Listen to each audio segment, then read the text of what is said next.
So I told you guys you would never see the 69 Camaro ever again. This really wasn't planned. This is a 69 Camaro. It was a ZL1 clone, had an all aluminum big black Chevy in it. Raced this thing in the fast racing series, and it had a best time of 950, 144 mile an hour, I think. I never really got the thing sorted. I went 942, not at a fast event. And then I started changing stupid stuff and ended up going backwards instead of forwards. I think the car could have went every bit of a 930 on a perfect day, and I just never was able to get that with it. So I ended up parking this thing and building the 67 Corvette, and this thing has pretty much sat basically all complete besides motor and transmission. As you can see, the interior and everything is in it. Didn't take anything apart. Still got all the wiring in there. And then almost all the rest of the parts are in the trunk. So we did not rob anything out of this car except for the engine. Still have the transmission somewhere. It is actually our spare transmission now. But basically, the plan for this thing was to build a 69 Z28 running the fast class. It was going to be small block. It's going to have stock heads because even though aftermarket heads are allowed in the class, everybody complains like little babies about it, and we were just gonna put stock heads on this thing and basically prove that it could be done with stock heads. Goal was to go 9s with a 4-speed and a small block.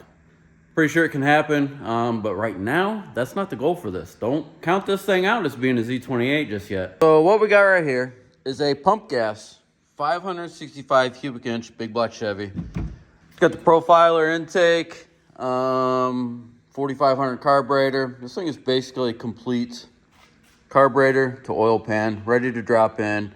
This engine made 870 horse to the flywheel. It went mid-9s in a big old heavy Impala. So we're gonna throw this thing into this car with a turbo 400, probably go, I don't know, mid to low 9s with it. And then we're gonna whack it with 150 shot of nitrous and try to push this thing deep into the 8s and make it drivable on the street. So what we've got for is alternator and alternator bracket. Fuel gauge, because I have my little 3-inch Holley display screen actually double stuck tape to the factory fuel gauge in the car. So I pulled the needle off a long time ago and there is no fuel gauge needle. That's a fuel tank, factory fuel tank. So the fuel tank's gonna go back in the back of the car. And then we got a set of Doug's headers. So yeah, that's the plan for this thing right now. Still could be a Z28 at some point in time. That engine's not done yet. We're just gonna make this thing a cool street car, have a lot of fun with it. Who knows where that's gonna go. The only thing that I don't like about this project is this thing's got a pretty tall intake on it, and it will not fit under the factory hood. And I do not want to remove this intake or change this setup any way, shape, or form, because this thing performs great as it sits and it's already sealed up and ready to go. So I've got to get a hood for this thing. I called Glass Tech and they're building a 5-inch Sunoco style hood. So it's gonna have a cowl, it's gonna come up, and then it's gonna actually like drop down close to the windshield. So you're not taking away a bunch of your visibility, and they don't look like 5 inches tall. Everybody thinks, oh, 5 inch, it'll be huge. I'm hoping it doesn't look stupid on this thing. A lot of people wanted to see the small block in this thing, and like I said, do not count that out just yet. We've got plans for that. Gonna put some decals on it, Z28 stripe decals on it, and I'll just take those emblems off and like double stick tape some Z28 emblems on it. That way we're not drilling holes or anything like that. And then this thing get turned into a 4-speed Z28. It's already got a hole cut in the trans tunnel for a 4-speed. There was a 4-speed in it at one point in time, so don't count that out. But for right now, it's getting this 565 big block turbo 400, and we're gonna have a fun street car. I lied to you. Thought it had dart heads on it. It's got Brodix heads on it. So got this thing out. We're going to end up running Holley EFI on it. So I'm gonna change this crank trigger sensor right here into something we can plug into our Holley. Got a fuel gauge, I already showed you that. Got a Holley Dominator, no, got a Holley HP in here. Alternator bracket will sit off to the side, and then I'm gonna put an electric water pump on it. So the only thing we have to do is run the alternator off of the crank pulley, and I believe I'm gonna have to space the alternator out to take up for this spacing on this crank trigger. Not exactly sure. This will be first time for me putting an alternator on a big block Chevy with a crank trigger like that. So gonna go ahead and start bolting that stuff on this thing, make sure everything fits right, and then we'll go ahead and throw our motor mounts on and get this thing in its new home. And then we'll go into the car and I will show you the bracket I built for this thing to still retain the column shifter, but this is actually cable shifter now instead of the shifter rod that I had on it. I had the rod somewhere. I don't know what I did with it, but the rod won't fit with the headers, and this should be a lot more accurate than the rod. Ooh, I got a broken throttle pedal assembly. I gotta fix that or get another one. Good thing I saw that. So hopefully this will be a little bit more accurate. It comes down, and then this will bolt to the tranny. When you shift that, you get actually all the gears. That was the problem with the rod, which is right here. I had Heims on the end of it. This was actually a low car deal. You could get all the gears, but you couldn't get park, or you could get park and not get all the gears. So I really had to shove it into park, and then it would loosen everything up, and it was not accurate the entire time. So hopefully that'll take care of that. We have this thing ready to go in. We've got to have this valve cover off to set in the engine bay, because the way the brake booster is, we're not taking the power brakes off this thing.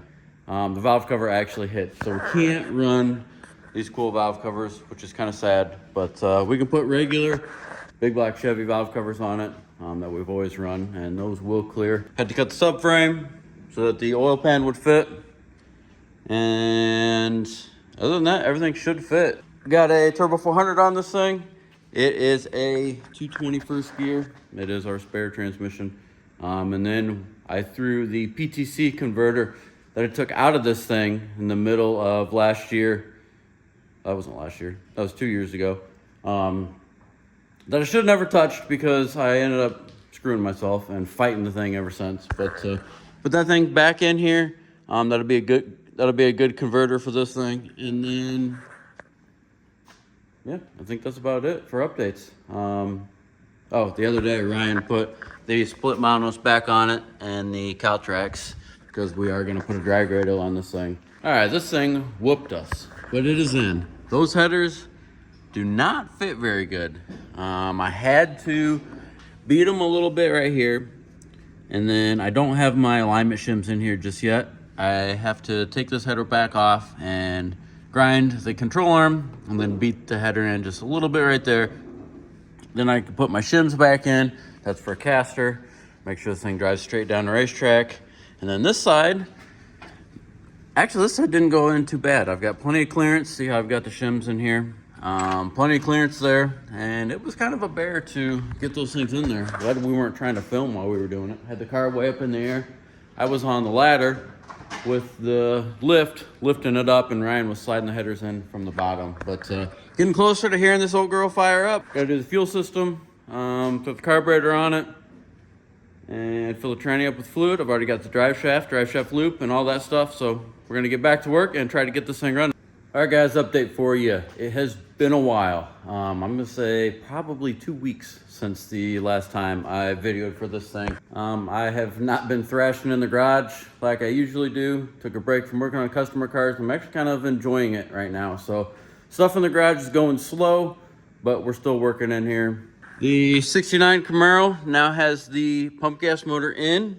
Headers are on. Those are 2 1/8 headers. I actually had to redo that tube right there that goes back under the brake booster. I'll show you that here in a second. One more change that we made. New hood. This is a 5-inch Sunoco style hood from Glass Tech. I went and picked this thing up a couple days ago. Grandpa sprayed it, and it fits not bad for a fiberglass hood. Sticks up a little bit right here, but we literally threw this thing on. We made 0 changes to any of the body panels. We did not shim them any. We did not bring them out any, move them any. So that thing fits very good for what we want. We're gonna save the factory cowl hood because this thing might go back together as a different car someday. So very happy with that. We got the exhaust on. I'll show you that right now. Underneath, we are getting rid of the smaller transmission cooler, and I don't know if you can see it or not.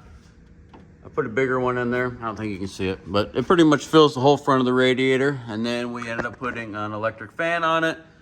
That'll hopefully keep the tranny cooler as we're driving it. We still have to do new tranny lines. These things are old and hard, and I'd like to not blow one of those off. I have before on a street car, and that was not good. So we're gonna go with a better, safer tranny line for this thing. But underneath, you can see the headers. Let's see if you can see why I had to change that. There is my ugly weld on that header tube.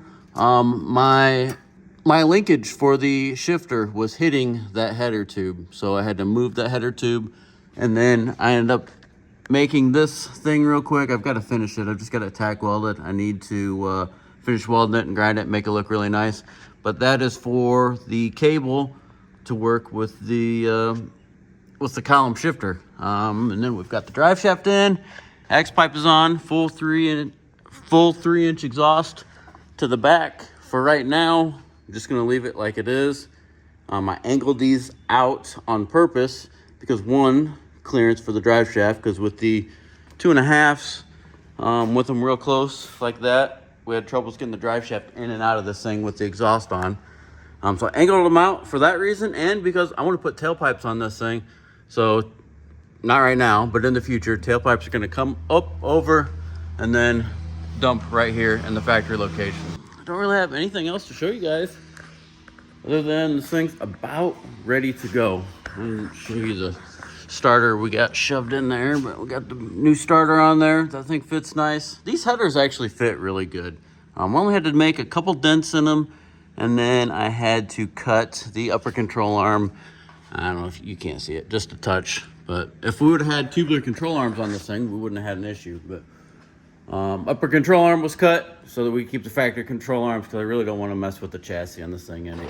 I have not yet put the original tank back in it. It is sitting in that box right there with that mess of parts. I'm not gonna put the tank in it just yet. Just gonna run it on C10 right now in the race tank that we always ran the fast motor with, 4-gallon fuel cell, just to get this thing going. And then we're gonna put the tank in with the air motor fuel pump. Then we'll put the nitrous kit and stuff on it. But I don't think first time we go out to the track, this thing's gonna have the nitrous kit on it. That might change, but as of right now, not really looking to work that hard. So gonna go try to button this thing up and hopefully get this thing running here in a few minutes. And I'm still waiting on parts for the throttle cable. Gotta decide what rear wheels to run on this thing, because right now, with the TBMs, which I can fix this, I found a way to fix it, but with this setup I have right now, I've got a spacer on this thing to fit these 14s with the TBMs. We've actually got to get in here and move this caliper, and I can get it without the spacer, but I don't want to race this thing with that spacer. So I'm going to put a set of probably 15x7 rallies on it just to get it down the racetrack right now. Trying to decide whether we want to do like a drag wheel with a dog dish on it to look factory, or go with like a newer looking, like polished, like weld wheel or something like that. But for right now, we're not going to worry about that. Just try to get this thing to the racetrack, because we are actually going to the track in about a week and a half with this car and everything else. So I'm going to try to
You just heard this thing fire up, and it is 99% ready to go.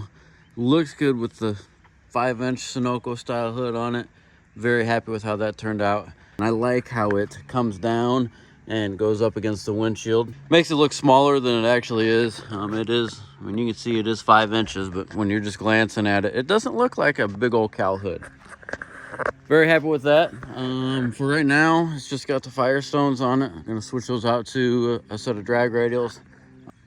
Still, everything inside is the way that it was. Oh, we got a fuel gauge right there. Because instead of the factory fuel gauge, I have a Holly gauge there. So I'm gonna hide that fuel gauge somewhere. Underneath the hood is a 565 big block Chevy. I already told you guys that. It's the alternator, still got to get a belt. That is going to charge at 16 volts. That is a 14-volt battery that we put in this thing. It's gonna wrap this video up on this thing, and next time you see this, hopefully we'll be on the dyno, and then I really want to get it to the racetrack. Speaking of being at the racetrack, this Friday and Saturday we'll be at Martin, Michigan, 131 Motorsports Park for the fast race that is up there. We will have 5 or 6 cars there, this being one of them, hopefully. We'll have t-shirts there. If you guys want some merchandise, stop by, pick up a couple t-shirts. That'll be the first time we got the cars out because the last race ended up getting rained out. So head on out, come see us. The weather's good. Maybe we'll reset the record on the 67. I don't know, haven't touched it at all since the last time we had it out at Cecil County. So yeah, come out, see us. Support fast, support Horsepower Depot. But that's going to wrap this video up. So thank you guys for watching, and we'll see you on the next one.